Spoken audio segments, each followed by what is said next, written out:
And away we go, folks. See you this week with a brand new show. This is the Mountain Oracles, also known as the Uncle Bob Show. This is Uncle Bob over here. Yeah, well, that's Uncle Bob, yeah. Uncle Bob. Right. He gets out 100 miles from home, 150 miles from home, and runs into people he knows. I really ran into them. That's exactly right. I hit this transfer truck, a flatbed in the back, and we were walking around surveying the damage, and the fellow looked at me and says, "You're Bob, aren't you?" I said, "Yeah, I am." Well, about 20 some years ago, I used to buy a lot of granite from the company that he worked for. I go down and I buy $250,000 worth of granite, for several cemeteries. And he remembered me being in there, and he said, "Well, you have not grown any more hair," and said you still sound exactly like you did 20 some years ago. I said, "Well, I hope that's a compliment, but I'm not exactly sure what it was or not." Do you remember that time you told me about somebody you talked to on the phone you hadn't talked to in 30 or 40 years, and as soon as you spoke, he said, "Bob Andrews." You remember Right, that? right. And you got me thinking about how unique the human brain is to be able to figure out stuff like that. I hadn't thought about it before, but that's really amazing. And when they make a machine that'll do that, I'll just check out and go to the moon or wherever Well, Elon Musk the is set up. fellow we're talking about was Albert Smith, and he lived over here in this big uh, subdivision they have over here in Clinton, Yeah. which was one time the biggest subdivision in the United States, I believe. Well, That's probably an offshoot from Oak Ridge, the well, Manhattan Project. well, we were staying at the Best Western Motel there in Knoxville, and I called Albert. I had worked with him 35 years ago.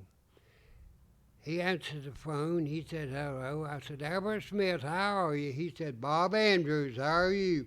He recognized my voice after 35 years, and of course we visited right much after I moved up here. He's a real fine person. He passed away about 8 years ago, and I miss him. He was good, real good guy.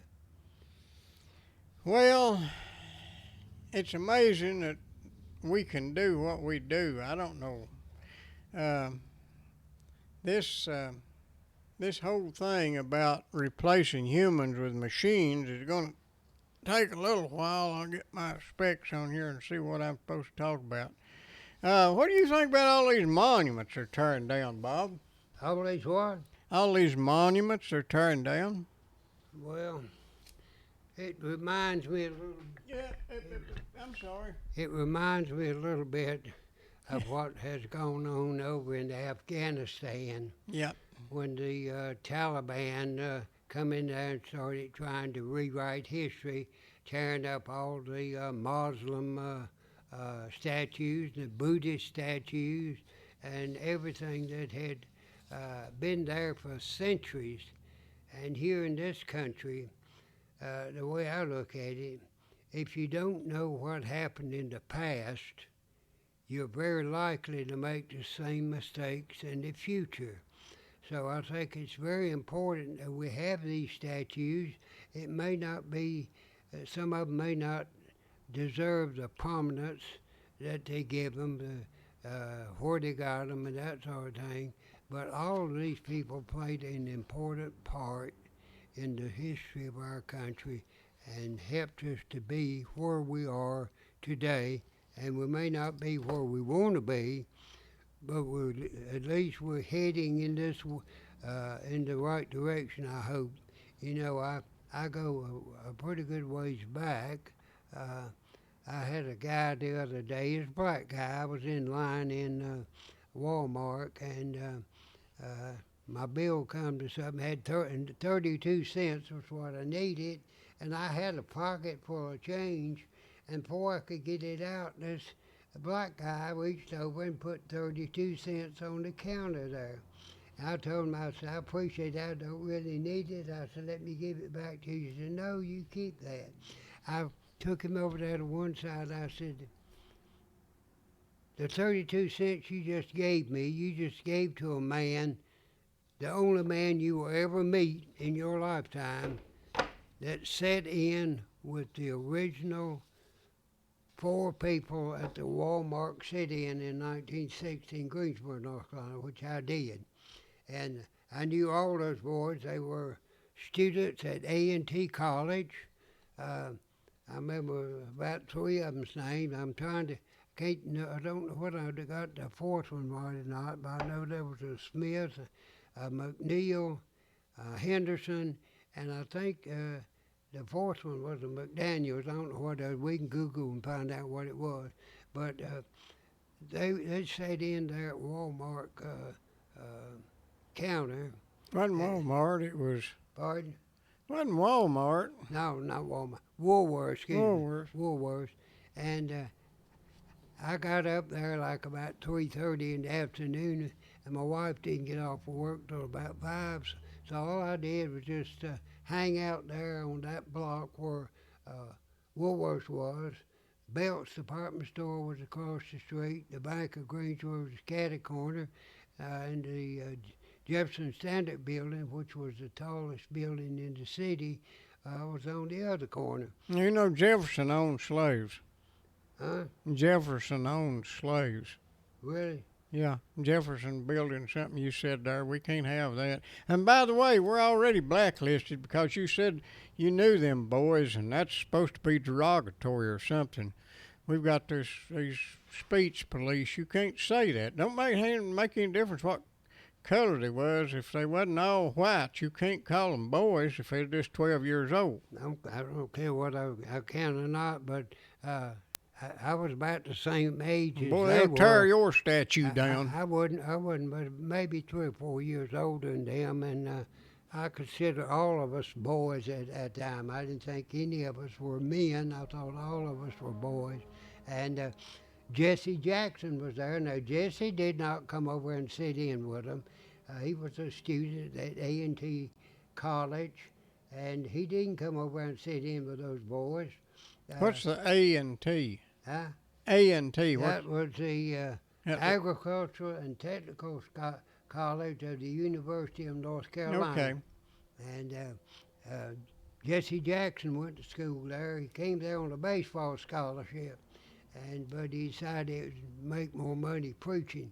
So Jesse took up preaching. And I wish I'd have done that. also the guy that masterminded the Twin Towers was there. I know I saw him. I recognized his face. I never did talk to him or meet him, but he was there in A&T. If he'd have built them fireproof, it'd have been better. Right. But he was there, the one that's still in. Is he in Guantanamo Bay, or is he he's still alive? Oh, wait a minute. I thought you was talking about the guy that built the tower, no, I'm designed talking them. about the one that took them down. I thought they were all young. No, he did the masterminding of it. Oh, Okay, okay. and he was in the college. I know why he turned against us now if he went to school with you. He didn't go to school to me. I didn't go to A&T. I just happened to be around that group of people. You was already teaching then, I guess, wasn't you? Yeah, I was teaching high school out in the county at that time, but like I say, I knew him. He was there too, and probably a lot of other notorious people. I'd say so. I'd say that without a doubt. There was a lot of notorious people there. North Carolina has been somewhat of a center of communism and other. Yeah, you had some guy there printing That was flyers in the basement or that something, was- didn't that you? was Junior Scales. His dad was one of the most respected judges in the eastern United States, and it was very, very wealthy. They had about a 5-story house. The top story was nothing but a theater like you have in New York City, and they produced plays and everything. People come down from New York City and everywhere to watch those productions. It wasn't part of no, it was later because it wasn't part of the FDR stimulus, whatever they called it back then, was it? No, You know, no, that's how the Abingdon Theater got Right, started up yeah. in Virginia. No, that house is still there in Greensboro. I don't think it's occupied at present, but it's a magnificent structure. Have you ever been over there to the old houses in Raleigh, built out of old timber design, a Yeah, German? I have. Some of them there were built back in the 1700s, early 1700s. I have. That's amazing. And they ain't Right. fell down yet. No. But they're not up to code, mind you. Right. You couldn't build them today. You can't. No, they'd have to grandfather them boogers in. I Yeah, reckon. they couldn't have nothing like that because it just won't stand up. They ain't fell and killed nobody yet, but it's bound to happen sooner or later. Well, Now, we were talking about tearing down monuments, and you know, I've got a list here of all these things. There's one in Nashville, Tennessee. It's Sam Davis, and the city took it down. And but this is nuts. If you can't, you need at least, if it done something bad, you need to remind people of it instead of hiding everything and offending somebody and being afraid of offending somebody. They took down 14 monuments from Virginia. They took down 26 Christopher Columbus monuments. And the bad thing about that is he was a Green New Deal guy. Did you know that? he was what? He was a Green New Deal guy. No. Yeah, he come in here, and if it hadn't been for him, wouldn't have killed off several million buffalo and wouldn't have give smallpox and stuff to all them Indians. They'd all been a farting and a carrying on, and we'd have all that global warming, but he don't get no credit for that. Well, I know. You know, they just don't know where their blessings are or where That's they come right. from. We got rid of all that carbon pollution. Well, you know. They're even tearing them down in other countries. You know, they done got old Churchill over in England, I reckon. Well, you know, most of this is taking place out of Pure ignorance. well, from slavery is what they claim. Yeah. Okay, but you know they talk about the civilization that went on in Africa by the black people. If you look at all of these complex cities that were built, every rich person, their houses were divided into three sections. You had the family that he lived with, you had his harem where he kept his women, I need me then- one of them. and then they had the slave quarters. All those buildings were built by slaves that black people took as slaves and worked them. So slavery has been You know, slavery has been a part of most cultures throughout this world. pyramids were built 5,000 years ago by slaves. Sure. Well, at least vast majority of them.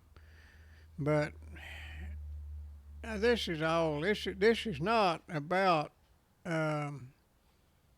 making somebody feel good. The real bottom of it all is how to take over a country and make people feel sorry for what they've got. And whenever everything's too easy, you expect it's going to be there all the time. You forget. You just don't have enough realization as to how it got there to start with. The country's crazy. Well, I've Even seen crazier than us. I've seen a lot of changes. I've seen a lot of improvement. Now, when I was a young man, say in my 12, 13, 14 years old, and we walked uptown in Greensboro, North Carolina, when you met a black person on the sidewalk, he would take his hat off and tip it and step out of the way for a white person. About the only jobs they could get back then was shining shoes and doing cleaning and that sort of thing. Now, my dad, we had a black family that followed us. My dad bought a farm, and he bought 25 acres over there on the back side of it and gave it to a black family. He actually gave it to Corinna Bradshaw. She was a midwife. She delivered all of my dad's children, all my mother's children, including me. And Now we know who to blame. so, Corinna, they have 25 acres over there that they still have, as a result of my dad many, many years ago. Well, the thing about it is, we've lost our minds, and hiding history don't erase it. It just makes it more apt to repeat. Like I've heard that, history repeats. Well, Mark Twain said it didn't repeat, but it rhymed. Well, I'm going to go along with that. Things change. It's not an exact repetition, but the spirit and the thought repeats. I guess you could say it rhymes. What do you think? I think so, Over the years, I was born before there was Social Security. I was born before there was penicillin. I was born before there were many of the modern inventions that we take for granted. They weren't there, I was like pretty good size before we had electricity, and we got all of the news for the Second World War, which I remember very, very well, over a Philco radio with a 6-volt battery. You had to have a 87.5 volt battery in there too. Right, yeah. B battery. Right. And that's where we got all the news. It had a short wave on it.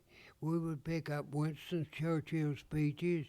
We would pick up Adolf Hitler's speeches. I think we even picked up Mussolini's speeches. I don't know. That's been a good radio. It was. You better run the battery down reaching all the way to Italy. But no, we kept that battery charged up, How'd you charge it? We switched it out with the one we had in that 37 Chevrolet. Oh, okay. Well, you're talking about penicillin. That was somewhere back in the 30s, I guess. But wasn't it Fleming that found that? Yeah, the bakers over in the Holland, really, the Flemish section of Holland.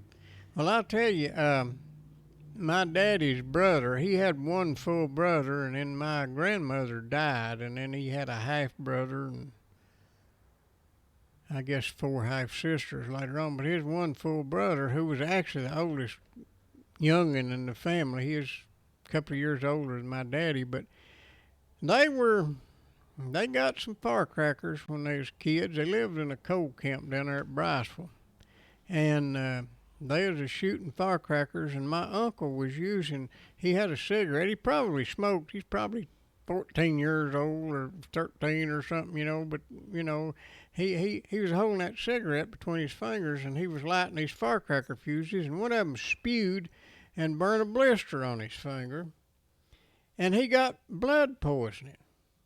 And he went to the doctor, and they didn't have anything to do anything with it. Of course, this was an old company doctor. They wasn't going to do anything extraordinary, like cut his hand off or anything.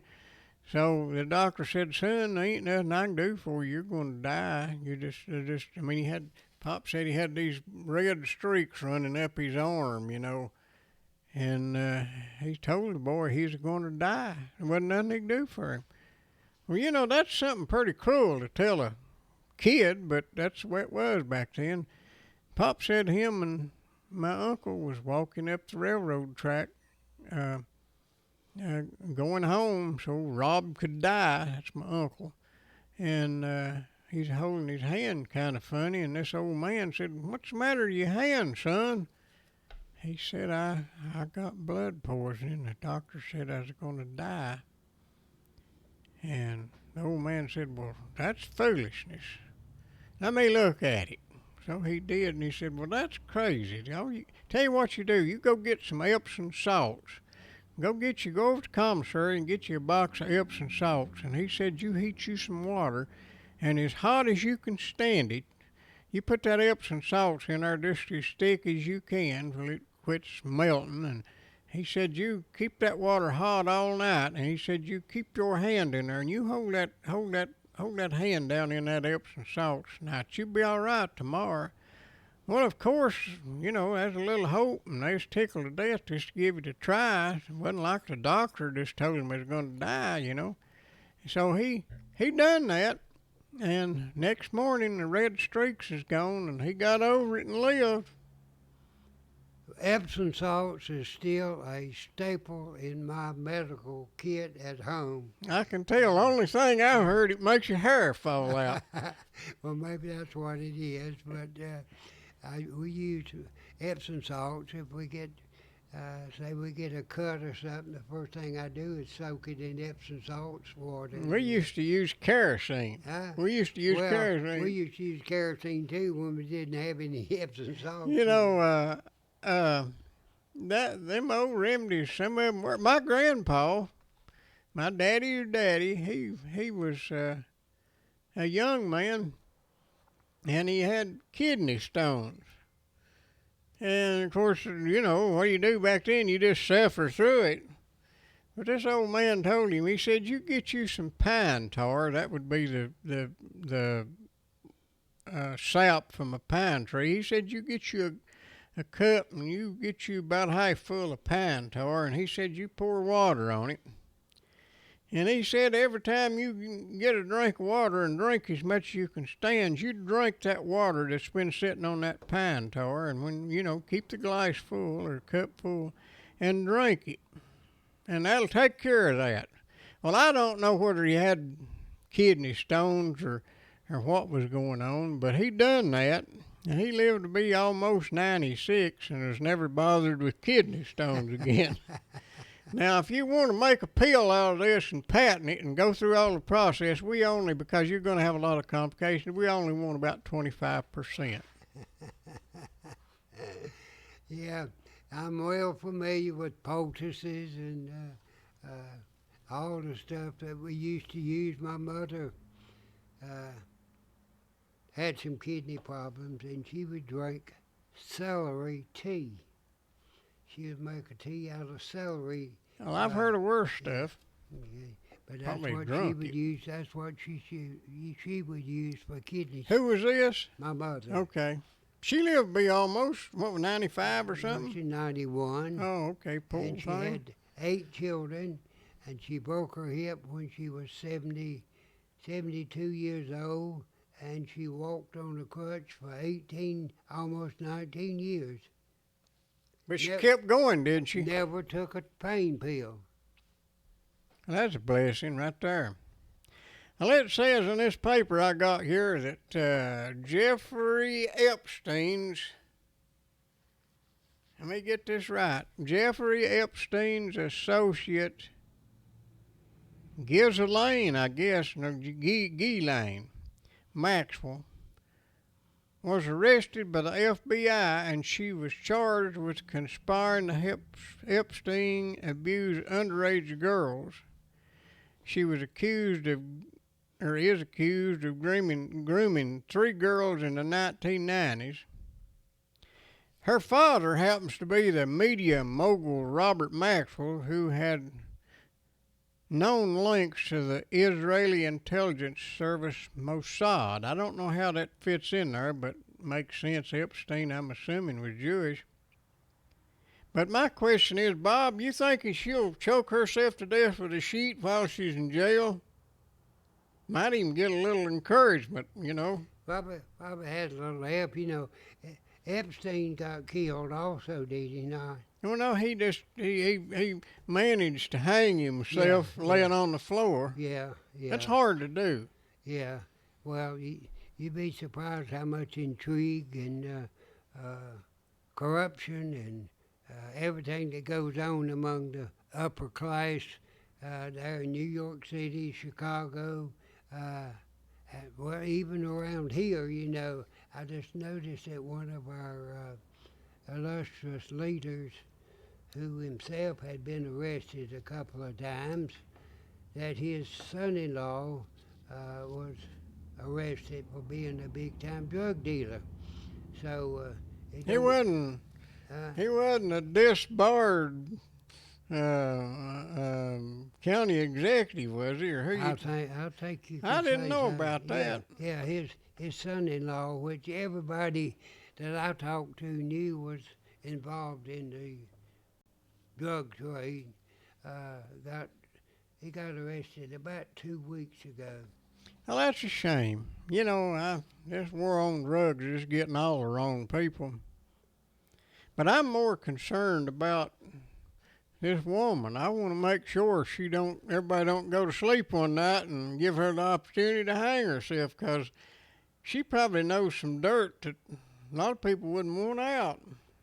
They probably know some people that they wouldn't want to be out it either, not just the dirt. Maybe, I don't know. You know, we already got Prince Andrew involved. Well, you know, he don't remember it if he was. He said he Right. didn't, I think. I'm not Right, sure.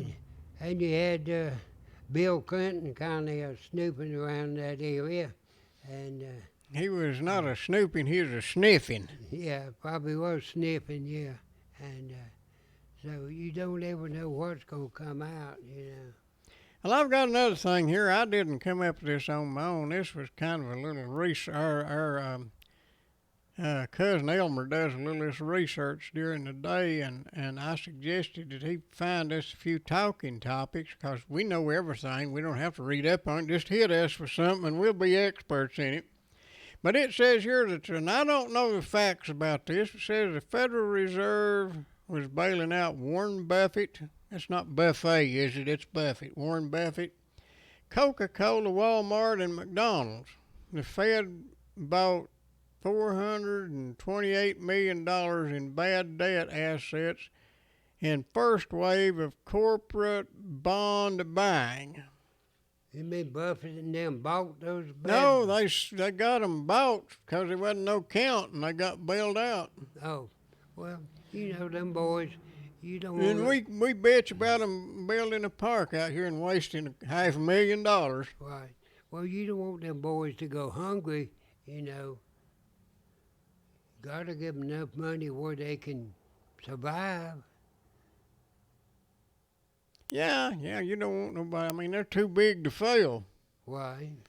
I wish I was too big to fail. I'd borrow some money. Well, I've got another thing here. It says the federal law enforcement officers arrested an Antifa ringleader after his recent attempt to destroy the Andrew Jackson statue in Lafayette Square near the White House. I think that, you know, they had a great way back in old England of taking care of minor crimes and petty theft. They didn't have a lot of law enforcement, and they had the theory, you know, that you're not very likely to get caught. So what we need to do is make the crime, no matter how minor, a very serious thing. And they would actually hang you for shoplifting or picking pockets or stealing a loaf of bread. You could get hung for that. Right. Murder was a little more complicated to hang you for that, but that minor. Well, I'm thinking we need to hang a few people, and then we ain't got nothing else to do. We can build some statues with them and have the noose. I didn't say that word. Have the rope around their neck. Right. Them people that tears down statues, we can put one of them memorials up to them there Right. beside of Andy Jackson. But I don't know this person, don't know his guilt or innocence, don't know anything about it, but I don't think that people ought to be able to run rampant, tearing down history and removing history. That gets kind of old to me. I don't know whether you noticed it or not, but out in Washington State, they finally got enough of these people declaring an area in the city off limits to any law enforcement or any type of activity that would even indicate that these people had any responsibilities for anything.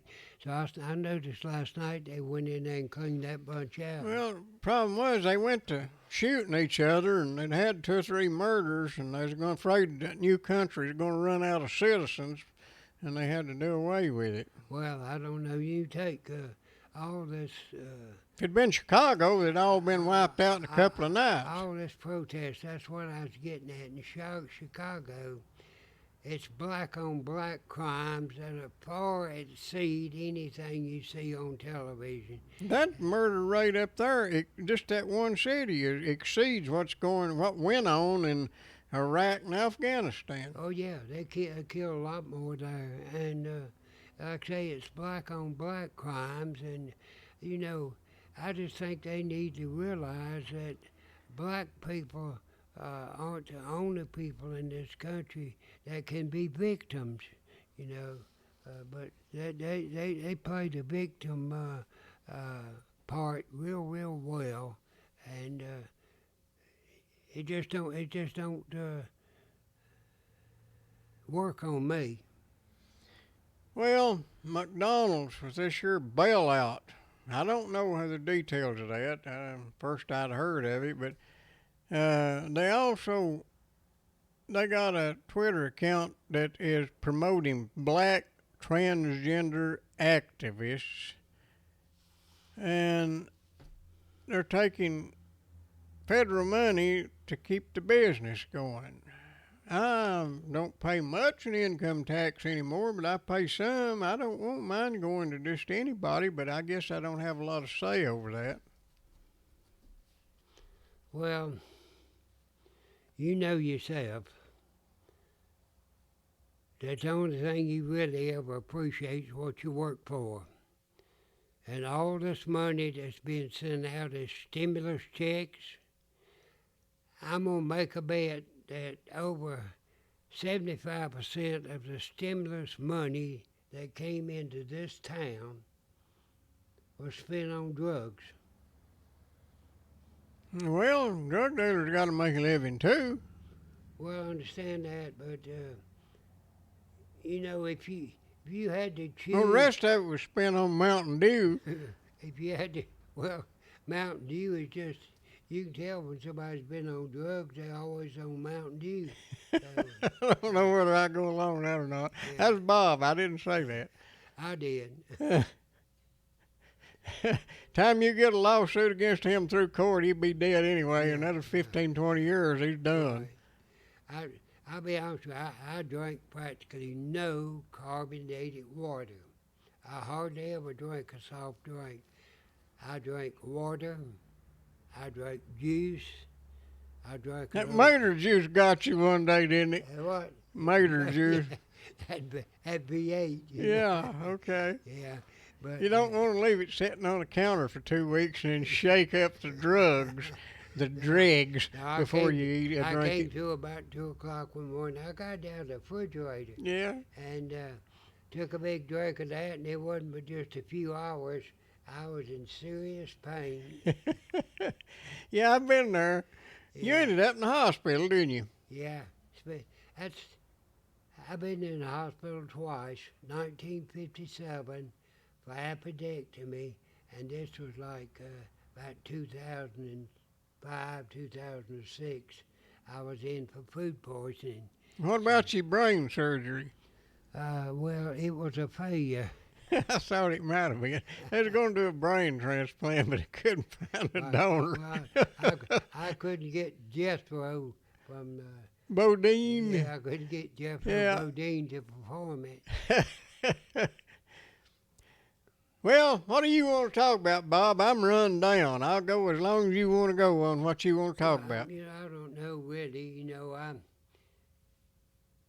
I'm out every day at my age. I hardly ever sit around and just do nothing. And I've been out every day since last Saturday when I went down to Cordell, Georgia, which is like about a 7-8 hour trip. And then after I got loaded out with watermelons, I came back up the road from Georgia. And I think I was so pleased, I always go right straight through Atlanta, Georgia. I don't ever go around it, I go right through it. I was very pleased I made it right through Atlanta, Georgia. Came on up the road. I got within eyesight of the Tennessee line, and hit the rear end of a tractor trailer. You was in Georgia? I was about a half a mile into Georgia, Well, that's good. and you know, that was 69 years I have been driving, and that's the first road accident I ever had. First time you ever hit a Ever semi, hit- huh? Ever hit anybody. So I'm glad I'm still here, and I appreciate all the people. Now you're going to have to start taking your naps before you drive. Well, I think it's overextended myself a little bit. You know, when you're 85 years old and you make an 8-hour trip and you rest 8 hours and you make another 8-hour trip, that's 16 hours of driving in 24 hours. You know, that's what I have always done, but I think I'm gonna have to make my trips a little bit longer. Well, you know, they talk about I wanna die in my sleep like my grandpa did, and not screaming and hollering like them people was riding with him. Yeah, well, I don't know. You like to say at my age, I feel good. I don't have any health problems I know of. May have some mental problems, but I have no health problems I know of. And hopefully I'll live a few more years because there's a lot of things. Somebody asked me what's the most exciting thing I'd ever done. I said, well, quite frankly, I hope I haven't done it yet. I like that. Yeah. Well, now what did you ever work out on cataracts? Did you decide they wasn't worth fooling with, or? Well, that's kind of a sore point for me. I had 20/20 vision in my right eye, and I had about 20,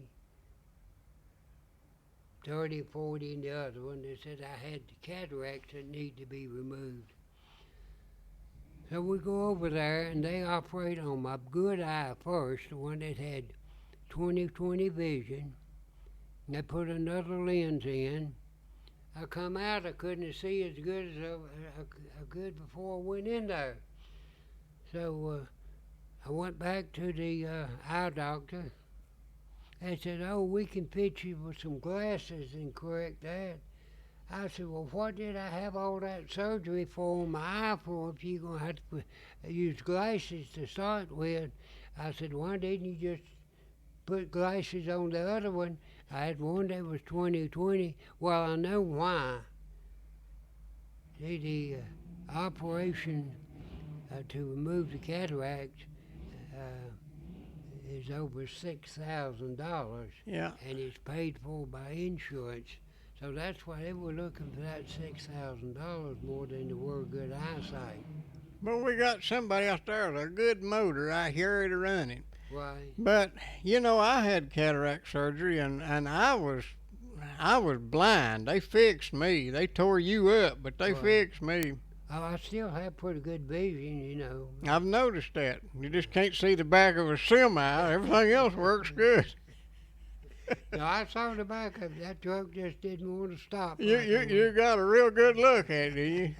I got a real good look at that one. When a noise started and you woke up, you saw it.